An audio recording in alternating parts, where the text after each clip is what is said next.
Bonjour à tous. Dans cette vidéo sur l'hydraulique et l'hydroélectricité, on va s'attarder à la mise en œuvre d'un projet hydraulique. Les objectifs du module sont de faire connaître la ressource hydraulique, son potentiel et sa place dans le bilan énergétique mondial, d'évaluer et de comparer dans une perspective de développement durable cette source d'énergie avec les autres, et de décrire les caractéristiques du développement d'un projet hydroélectrique. Comme vous savez, il existe des exploitations hydrauliques depuis fort longtemps. En fait, il est assez facile d'exploiter la ressource hydraulique. Ça prend peu de moyens.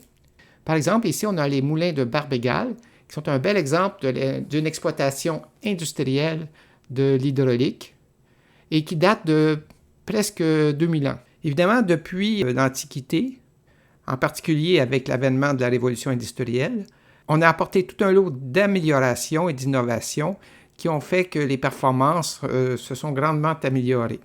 Et on observe présentement que les plus puissantes exploitations d'énergie dans le monde sont hydroélectriques. Comme tout développement et toute application de technologie, les aménagements hydroélectriques ont un impact sur l'environnement. Dans un objectif de développement durable, à partir des besoins exprimés et prévisible en énergie, l'hydroélectricité, quand elle est disponible, est souvent favorisée par rapport aux autres énergies. Dans les prochains modules, les caractéristiques de l'hydroélectricité vont être présentées. On verra ensuite les impacts environnementaux comparés des différentes sources d'énergie et suivra une introduction à la science de l'hydraulique et à l'ingénierie des turbines hydrauliques. Donc, l'hydraulique fait partie des énergies renouvelables. Comparée à toute autre source d'énergie, c'est celle qui est la plus fiable et la plus économique, tout en présentant l'empreinte écologique la plus faible. Elle produit plus de 95% de l'énergie consommée au Québec. Elle s'inscrit dans un système industriel qui comporte des expertises et qui fournit du travail à des dizaines de milliers de personnes hautement qualifiées. On retrouve donc au Québec des ingénieurs conseils, des donneurs d'ordre, des assembleurs d'équipements hydroélectriques, des manufacturiers d'équipements, des laboratoires de recherche, des opérateurs et des gestionnaires. Bref, c'est un écosystème industriel dynamique qui propulse le cœur économique du Québec et génère de la richesse. Voici une présentation d'une centrale hydroélectrique typique. Alors donc, on retrouve une prise d'eau. Alors, la prise d'eau en 1 est équipée normalement de vannes. Ici, on voit des vannes secteurs. Souvent, on a des vannes wagons. Ce sont des vannes rectangulaires qui glissent sur des rails et qui permettent de faire entrer et d'arrêter l'eau qui accède à l'équipement ensuite. La manœuvre d'une vanne à la prise d'eau prend environ 5 minutes. Ensuite, on a une conduite forcée qui peut prendre différentes formes et avoir différentes longueurs. Donc, elle peut être très courte, donc on parle de quelques mètres à quelques dizaines de mètres, aller jusqu'à des kilomètres de long. Évidemment, le volume d'eau est en conséquence. Et pour les chutes les plus élevées, on va souvent retrouver à l'amont de la turbine une vanne de sécurité. Ici, on voit une vanne du genre papillon ou sphérique, là, et qui permet d'interrompre le débit en 1 minute. Ensuite, on a une turbine dont le débit est contrôlé par des directrices qui se manœuvrent environ en 10 secondes. La turbine fait tourner un alternateur qui produit de l'électricité qui est envoyée sur le réseau. L'eau quitte ensuite la roue pour entrer dans l'aspirateur, qui est le dernier élément de la turbine. L'aspirateur a un rôle de récupération d'énergie, contribue donc à l'efficacité de l'équipement. Ensuite, on a un canal de fuite qui permet de retourner l'eau à la rivière. Donc, en plus de la centrale hydroélectrique, l'aménagement des biefs amont et aval peuvent nécessiter des travaux de génie civil comportant des digues, des écluses pour la navigation et des canaux pour l'irrigation. On ajoute à ça des aménagements permanents, comme les postes de transformation, les lignes de transport, les routes, les entrepôts, des ateliers, des logements, parfois des villages complets, des aéroports. Pendant la construction, il y a des aménagements qui vont être temporaires et qui incluent, par exemple, des villages, des carrières, des usines à béton. Donc, c'est toute une logistique pour mettre ça en œuvre et lors d'un nouveau projet, ça peut s'étaler sur quelques années. Quelles sont les caractéristiques de l'hydroélectricité? Bon, comme on l'a vu, c'est une énergie renouvelable. Eh bien, dans le cycle de l'eau, eh bien, le soleil contribue à l'évaporation et par la suite, il y a une condensation qui se fait dans les nuages et ensuite, l'eau retombe sur des plateaux qui sont plus élevés que le niveau de la mer. Et ainsi, donc, l'eau présente une énergie potentielle qui est exploitée et récupérée en énergie électrique par les centrales hydroélectriques. Si on fait un calcul théorique, pour une chute de 100 mètres, si toute l'énergie était absorbée par la turbulence et qu'il n'y avait pas d'échange avec l'environnement, eh bien, on verrait une augmentation de température de l'eau d'environ 0,2 de degré. Donc, 0,2 de degré par 100 mètres de chute. Or, c'est cette énergie qui est récupérée par la centrale hydroélectrique. Les avantages écologiques de l'hydroélectricité sont entre autres d'être une source d'énergie renouvelable qui provient de la pluie et de la neige et ça ne libère aucun carbone fossile.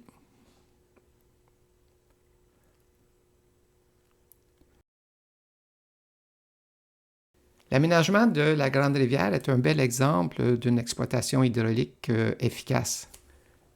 Le bief aval d'un barrage devient le bief amont du suivant et de fil en aiguille, ainsi, l'eau qui circule de l'amont vers l'aval, on en récupère toute l'énergie. En plus d'être renouvelable, la production hydroélectrique peut être massive. En fait, de toutes sources d'énergie confondues, les plus puissantes centrales dans le monde sont hydrauliques. Alors, en 2017, il y avait 1267 gigawatts de puissance installée, incluant 153 gigawatts de pompage-turbinage, pour une production totale de plus de 4000 TWh. Un potentiel de développement additionnel de près de 4000 gigawatts subsiste.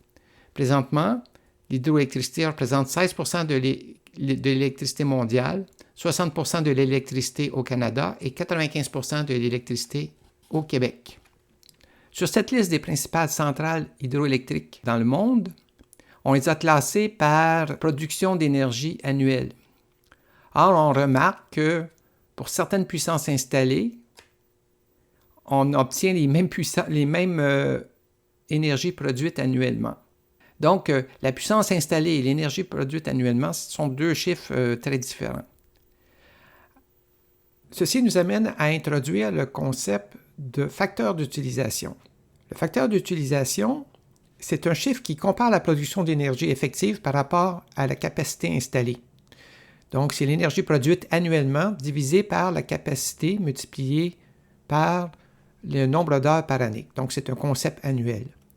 On arrive aux États-Unis au chiffre de 30% et au Canada à 56%.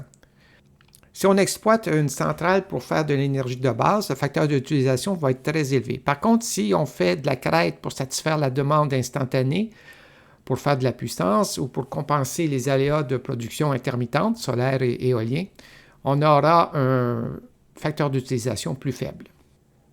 Une autre caractéristique de l'hydroélectricité, c'est sa flexibilité. La réactivité des machines hydrauliques est très élevée. Elle permet de fournir à la demande instantanément. On a des temps de manœuvre d'environ 10 secondes pour les diélectrices, ce qui veut dire qu'on peut passer de 0 à pleine puissance en une dizaine de secondes. Donc, c'est extrêmement rapide et ça se compare avantageusement à toute autre source d'énergie.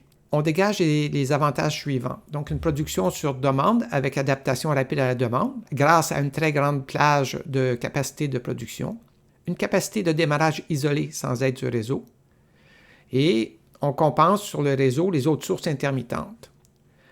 Alors, c'est un avantage assez considérable. Selon Wikipédia, le stockage en barrage hydroélectrique est une approche économique viable pour atténuer l'intermittence des sources d'énergie renouvelables.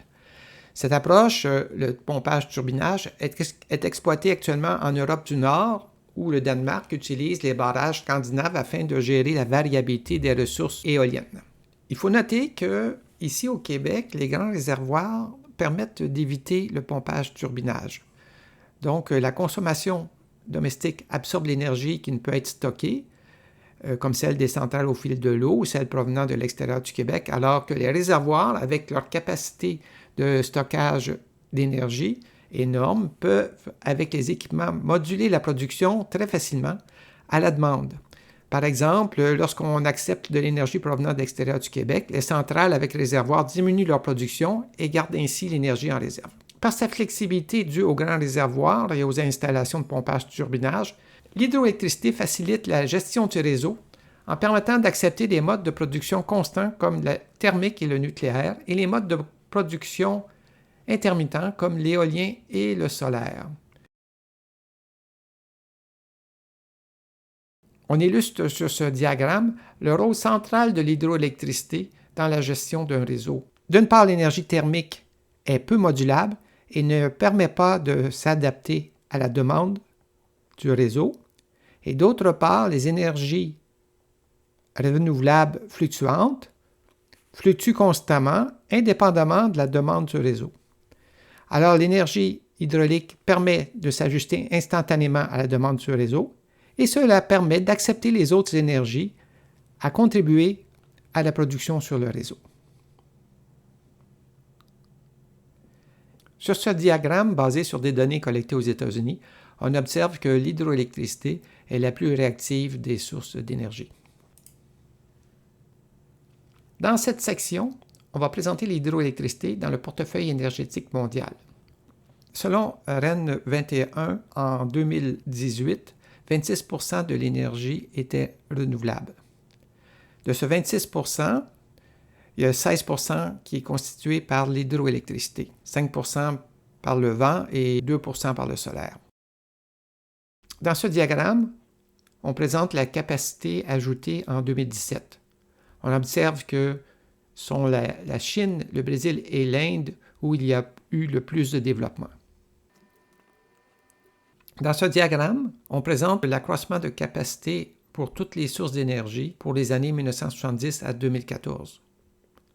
Ce qu'on observe, c'est qu'il y a une croissance significative du charbon, une diminution de l'huile, du pétrole. On est à peu près constant au niveau de l'hydroélectricité. Et pour les autres productions renouvelables, l'éolien et le solaire, il y a une croissance qui est exponentielle. Voici une présentation semblable au graphique précédent, mais qui va jusqu'en 1985, donc qui confirme l'augmentation exponentielle des énergies renouvelables. On est à peu près constant au niveau hydraulique.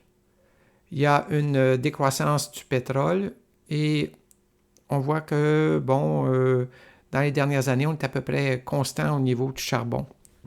Le gaz naturel augmente légèrement.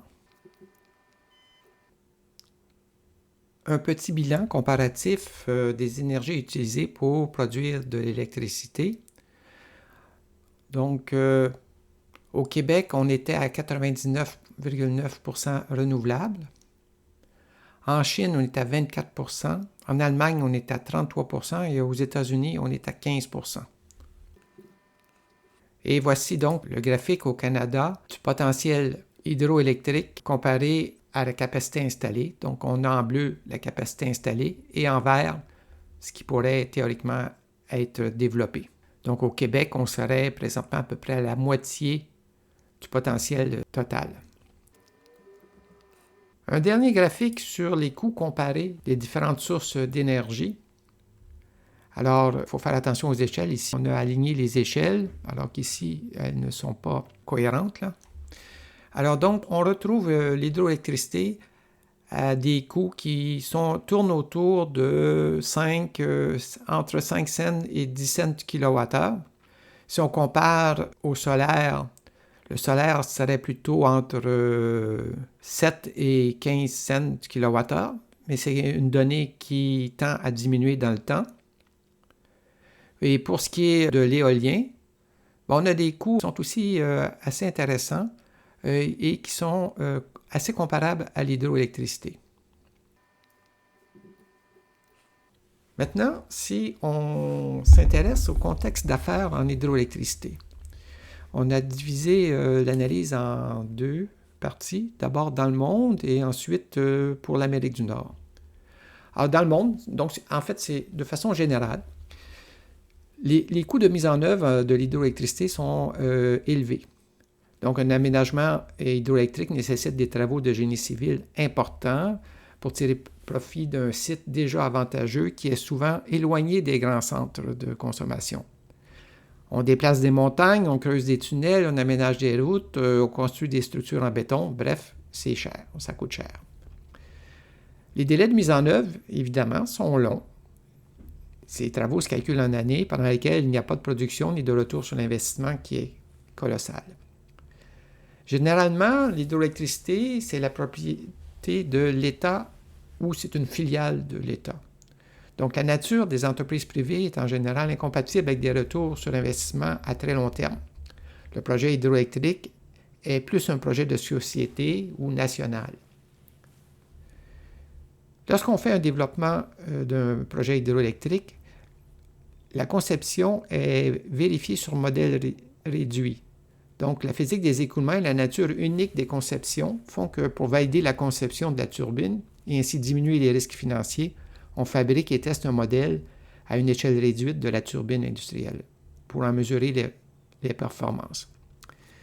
Ça entraîne des coûts et des délais. Un développement comme ça peut se calculer en termes de mois, donc, et ça peut aller jusqu'à une année. Les coûts de production de l'hydroélectricité sont très faibles. Donc, une fois la centrale mise en service, son exploitation ne nécessite aucun carburant acheté. Son opération peut se faire à distance et il faut très peu de personnel pour opérer la centrale de façon sécuritaire. Les frais d'entretien, la maintenance sont faibles. Donc, en fait, les machines sont parmi les plus fiables qui ont jamais été faites par l'homme. Alors donc, de façon préventive, on fait des inspections périodiques, mais généralement, les œufs conduisent à des réhabilitations tous les 35 ans environ pour les machines qui ont été en opération à temps plein. Donc, c'est tout à fait raisonnable comme coût de maintenance. Lorsqu'on s'intéresse à l'Amérique du Nord, les enjeux sont légèrement différents ou s'ajoutent.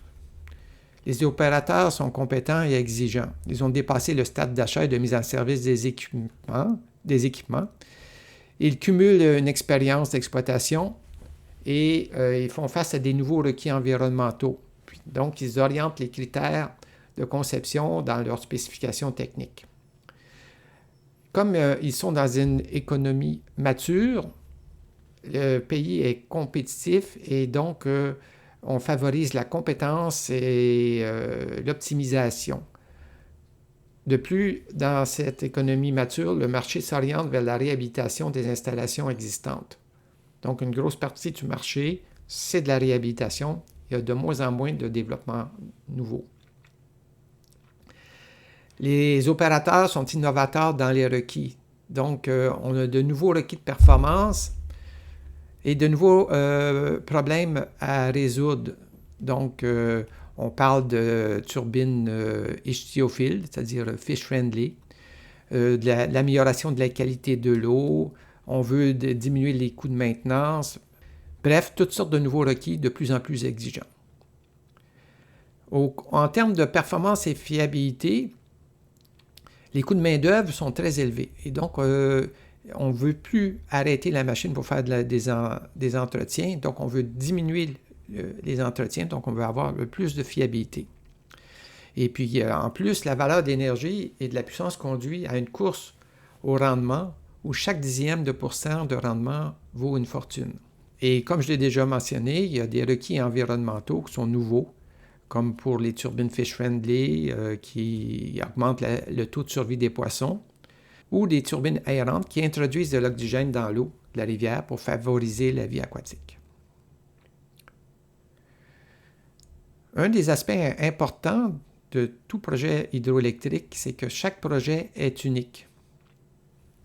Plusieurs raisons motivent le fait sur mesure en hydroélectricité. D'abord, il y a des conditions hydrauliques. Donc, le merdage, la variation des niveaux, est intimement lié à la géographie du site, au climat, puis le niveau aval, et donc la chute varie avec le débit dans certaines conditions, ce qui influence le comportement en cavitation. Le débit aussi est lié à la géographie et selon le type de centrale, au fil de l'eau ou à réservoir, le débit peut être dicté par la rivière ou par les besoins d'électricité.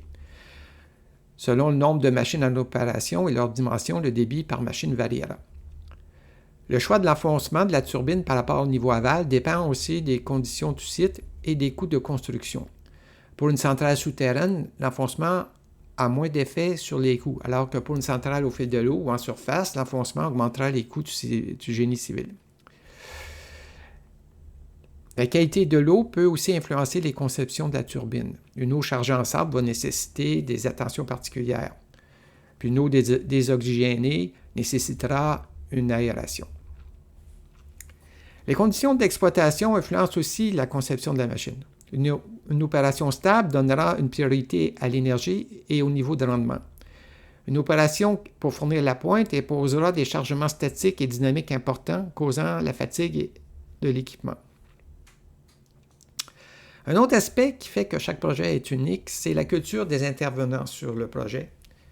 Alors donc, le choix du type de machine est fortement influencé par les expériences des intervenants. Certains opérateurs vont préférer des turbines hélices au Kaplan à cause de leur fiabilité, alors que d'autres vont préférer les Kaplan qui donnent plus de souplesse dans l'exploitation. Le choix des matériaux de construction sont aussi imposés. Certains veulent avoir des blindages aspirateurs sur de plus grandes surfaces et voudront de l'acier inoxydable à certains endroits ou un acier martensitique pour la roue, alors que d'autres qui veulent que de l'acier inoxydable austénitique. Il y a des choix sur la conception de la centrale. Par exemple, le choix de la butée axiale, compte de support pivot ou croisillon, le démontage de la roue par en dessous pour faciliter l'entretien. Sous les pressions locales, des restrictions environnementales imposeront des mesures adaptées. On peut vouloir limiter l'utilisation de lubrifiants minéraux, améliorer la survie des poissons, etc. Toutes ces raisons font que pour chaque projet, l'aménagement est unique. L'équipement est dimensionné sur mesure. De plus, le nombre de machines dans un aménagement est réduit. C'est pourquoi on appelle la machine industrielle le prototype par opposition au modèle réduit. Donc, en hydroélectricité, on produit des prototypes. Si on regarde l'évolution des tendances en hydroélectricité, on voit une légère augmentation des coûts. Et pour ce qui est du facteur d'utilisation, on voit que c'est pratiquement constant. Et puis, les coûts de vente de l'électricité augmentent légèrement. Une tendance qu'on observe aussi, c'est que dans les pays développés, plus de 50% de l'équipement est âgé et donc va faire face à des besoins de réhabilitation. On peut donc se demander pourquoi on continue à faire du développement technologique en hydroélectricité. Les équipements hydroélectriques utilisent des technologies de pointe pour obtenir des performances toujours améliorées. C'est le fruit d'une recherche et un développement intense et continu qui est motivé par de nombreux avantages économiques, environnementaux et sociaux. Le développement et l'implantation de nouvelles technologies sont motivés par quelques incitatifs. La production électrique est une source de revenus très importante. Les temps d'arrêt ou les délais de mise en route sont très coûteux. Les arrêts intempestifs qui compromettent la fiabilité sont à éviter. Et puis, des solutions environnementales doivent être développées et mises en œuvre lors de la réhabilitation. Juste pour fixer une idée, si on considère une machine de 100 MW qui est opérée avec un facteur d'utilisation de 60% et un prix de vente de 7 cents du kWh, une journée de production va totaliser environ 100 000 $. Ce qui veut dire que pour 35 ans, on atteint 1,28 milliard de dollars. Cela laisse la place à l'imagination pour optimiser la machine, sa mise en œuvre et sa fiabilité. Donc, tout tourne autour de ce concept-là, c'est que l'énergie se vend très cher et chaque dixième de pourcent vaut une fortune. En conclusion, l'énergie hydroélectrique est facilement exploitable et est assez répandue. C'est souvent la première source d'énergie exploitée sur un territoire. Chaque projet est unique et les grandes centrales d'énergie dans le monde sont hydroélectriques. Je vous invite à faire les exercices qui sont proposés. Ça vous aidera à vous préparer pour les quiz.